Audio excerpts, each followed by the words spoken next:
بسم اللہ الرحمن الرحیم۔ السلام علیکم عزیز دوستو، امید ہے کہ آپ سب خیریت سے ہوں گے۔ دوستو، ایک دفعہ کا ذکر ہے کہ خلیفہ ہارون رشید نے حضرت بہلول دانا رحمۃ اللہ علیہ کو دربار میں طلب کرنے کا حکم دیا تو خلیفہ ہارون رشید کا ایک کارندہ فوراً حضرت بہلول دانا کی تلاش میں روانہ کر دیا گیا۔ ہر جگہ تلاش کرنے کے باوجود حضرت بہلول دانا اسے کہیں بھی نہ ملے۔ نہ وہ اس ویران کھنڈر میں تھے جو ان کا بسیرا تھا، اور نہ ہی وہ اس قبرستان میں تھے جہاں وہ اکثر کسی سوچ میں گم الگ بیٹھے رہتے تھے۔ تو وہاں سے گزرتے ہوئے ایک شخص نے اس کارندے کو بتایا کہ حضرت بہلول دانا کو اس نے مسجد کی طرف جاتے ہوئے دیکھا ہے۔ یہ سن کر کارندہ بھی مسجد کی طرف چل پڑا۔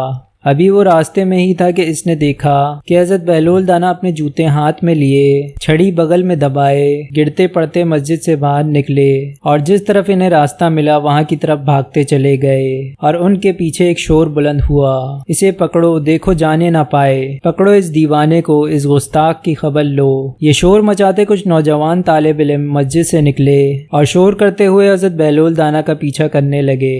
حضرت بہلول دانا رحمۃ اللہ علیہ خود کو سنبھالتے ان لڑکوں کی پہنچ سے دور نکلنے کی کوشش کر رہے تھے، لیکن بالآخر ان لڑکوں کی تیز رفتاری نے انہیں پکڑ لیا، اور وہ حضرت بہلول دانا کی یہ کہتے ہوئے پٹائی کرنے لگے کہ او گستاخ، تیری اتنی جرت کہ تو نے ہمارے استاد کو مٹی کا ڈھیلا مارا، ہم تجھے زندہ نہیں چھوڑیں گے، اے جاہل شخص، ہم تیری جان لے لیں گے۔ یہ دیکھ کر حضرت بہلول دانا انہیں دعائی دینے لگے کہ ہاں میں نے اس کو مارا ہے، میں کب انکار کرتا ہوں، لیکن اس کو لگا کہاں ہے، اور اگر اسے لگا بھی ہے تو اسے کوئی تکلیف نہیں ہوئی، تم خواہ مخواہ شور کر رہے ہو، ہٹو پیچھے اور چھوڑو مجھے۔ اتنے میں ہارون رشید کا کارندہ بھاگ کر قریب پہنچا اور بیچ بچاؤ کراتے ہوئے بولا، تم لوگ کیوں اس دیوانے کے پیچھے پڑے ہو؟ کچھ تو انصاف سے کام لو، تم لوگ اتنے سارے ہو اور یہ بیچارہ اکیلا، پہلے بتاؤ تو صحیح کیا ہوا ہے۔ تو وہ لڑکے غصے سے بولے کہ یہ پوچھیں کیا نہیں ہوا، اس دیوانے نے ہمارے استاد محترم امام ابو حنیفہ کو مٹی کا ڈھیلا کھینچ کر مارا ہے جو سیدھا ان کی پیشانی پر لگا، ہم اس کو ہرگز نہیں چھوڑیں گے۔ یہ کہہ کر ان لڑکوں نے پھر سے حضرت بہلول دانا کو پکڑ لیا تو ہارون کے کارندے نے ان کو روک دیا اور بولا، مگر ہوا کیا تھا؟ کیا تمہارے استاد کے ساتھ بہلول کا کوئی جھگڑا ہوا تھا؟ تو ایک طالب علم بولا، ہمارے استاد محترم کی شان اس سے بالاتر ہے کہ وہ اس جیسے کے ساتھ جھگڑا کریں، وہ تو ہمیں معمول کے مطابق درس دے رہے تھے کہ یہ دیوانہ نہ جانے کہاں سے نمودار ہوا اور ہمارے استاد کی پیشانی پر ڈھیلا کھینچ کر مارا۔ آپ درمیان سے ہٹ جائیں، یہ پاگل ہے یا دیوانہ، آج تو ہم اس کو ایسا سبق سکھائیں گے کہ یہ سارا پاگل پن بھول جائے گا۔ اس لڑکے نے اپنی بات ختم کر کے پھر بہلول دانا کی طرف اپنے ہاتھ بڑھائے تو ہارون کے کارندے نے اس کا بازو پکڑ لیا اور بولا کہ بات سنو لڑکے، سب جانتے ہیں کہ یہ دیوانہ ہے، اس کے علاوہ یہ خلیفہ ہارون رشید کا رشتہ دار بھی ہے، تم اسے مار کر قانون ہاتھ میں نہ لو، اسے قاضی کے پاس لے جاؤ، وہی صحیح فیصلہ کرے گا۔ تو یہ بات لڑکوں کی سمجھ میں آ گئی اور وہ حضرت بہلول دانا کو پکڑ کر قاضی کے پاس لے گئے اور قاضی کو تمام ماجرا کہہ سنایا۔ تو حضرت بہلول دانا نے کہا کہ ذرا اپنے استاد محترم کو بھی بلا لاؤ، مدعی کے بغیر تم دعویٰ کس طرح پیش کر سکتے ہو؟ یہ سن کر قاضی صاحب نے حکم دیا کہ ہاں بہلول درست کہتا ہے، تم استاد کو بلا لاؤ کیونکہ مدعی تو وہی ہیں، اور ہم بھی دیکھ لیں گے کہ ضرب کتنی شدید ہے۔ تو ان میں سے کچھ طالب علم گئے اور اپنے استاد محترم حضرت امام ابو حنیفہ کو بلا لائے۔ جب امام ابو حنیفہ قاضی کے کمرے میں داخل ہوئے تو حضرت بہلول دانا نے قاضی سے کہا کہ قاضی صاحب، کیا میں ان لڑکوں کے استاد محترم سے بات کر سکتا ہوں؟ تو قاضی نے کہا کہ اجازت ہے۔ تو حضرت بہلول دانا نے انہیں مخاطب کیا اور بولے کہ میرے عزیز، میں نے تجھ پر کون سا ظلم کیا ہے؟ تو امام ابو حنیفہ نے غصے سے بولا، عجیب مسخرے ہو تم، ابھی تم نے سب کے سامنے میری پیشانی پر مٹی کا ڈھیلا نہیں مارا؟ تو بہلول دانا بولے، بھائی اس سے تجھے کیا فرق پڑا؟ تو بھی تو مٹی سے بنا ہے اور وہ ڈھیلا بھی مٹی کا تھا۔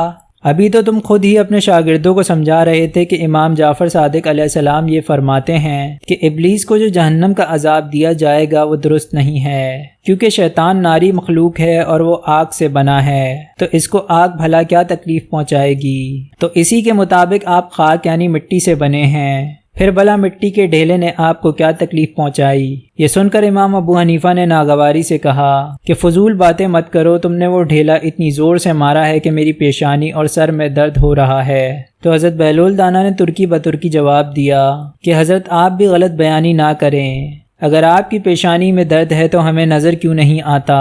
تو امام ابو حنیفہ نے ناگواری سے جواب دیا کہ کس احمق سے پالا پڑا ہے، عقلمند آدمی، کیا کبھی درد بھی کسی کو نظر آیا ہے؟ تو حضرت بہلول دانا بولے قبلہ استاد صاحب، ابھی تو آپ اپنے شاگردوں سے فرما رہے تھے کہ حضرت امام جعفر صادق علیہ السلام یہ فرماتے ہیں کہ خدا کو دیکھنا ممکن نہیں۔ میں اس بات کو نہیں مانتا، بھلا جو چیز موجود ہے اسے نظر آنا چاہیے، اس لیے خدا کو دیکھنا ممکن ہے۔ تو اگر آپ کے سر مبارک میں درد ہو رہا ہے تو اسے ہمیں بھی دکھائیں۔ امام ابو حنیفہ یہ سن کر خاموش ہو گئے اور قاضی سے بولے، قاضی صاحب یہ دیوانہ تو یوں ہی ادھر ادھر کی ہانک رہا ہے، اس نے سب کے سامنے مجھے پتھر مارا ہے، آپ گواہیاں لے کر اسے سزا دیں اور کارروائی ختم کر دیں۔ یا حضرت اگر مجھ ناچیز نے آپ کو مٹی کا ڈھیلا مار بھی دیا ہے تو اس میں مجھ دیوانے کا کیا قصور؟ ابھی آپ ہی تو اپنے شاگردوں سے فرما رہے تھے کہ آپ کو حضرت امام جعفر صادق علیہ السلام کے اس قول سے بھی اختلاف ہے کہ وہ فرماتے ہیں کہ اچھا یا برا کام کرنے والا خود اس کا ذمہ دار ہے اور اس کے لیے جواب دہ ہے، جبکہ آپ فرماتے ہیں کہ ہر فعل اللہ کی طرف سے ہوتا ہے اور بندہ اس کا ذمہ دار نہیں۔ اس لیے اس لحاظ سے ڈھیلا میں نے آپ کو نہیں مارا، بلکہ یہ کام تو خدا نے مجھ سے کروایا ہے۔ اب بھلا اس کام کے لیے سزا کا مستحق میں کس طرح ٹھہرا ہوں جو میں نے کیا ہی نہیں؟ خدا را قاضی صاحب آپ ہی انصاف کیجئے۔ بہلول کی یہ باتیں سن کر امام ابو حنیفہ لاجواب ہو گئے۔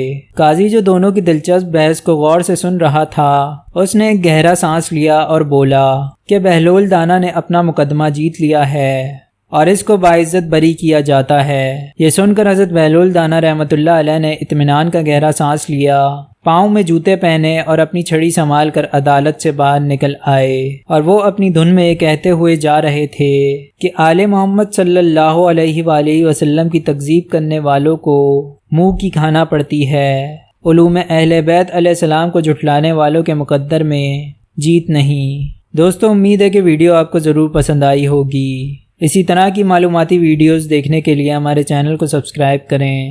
اللہ سے دعا ہے کہ اللہ ہمیں نیک اعمال کرنے کی توفیق عطا فرمائے اور ہم سب کا خاتمہ ایمان پر فرمائے، آمین۔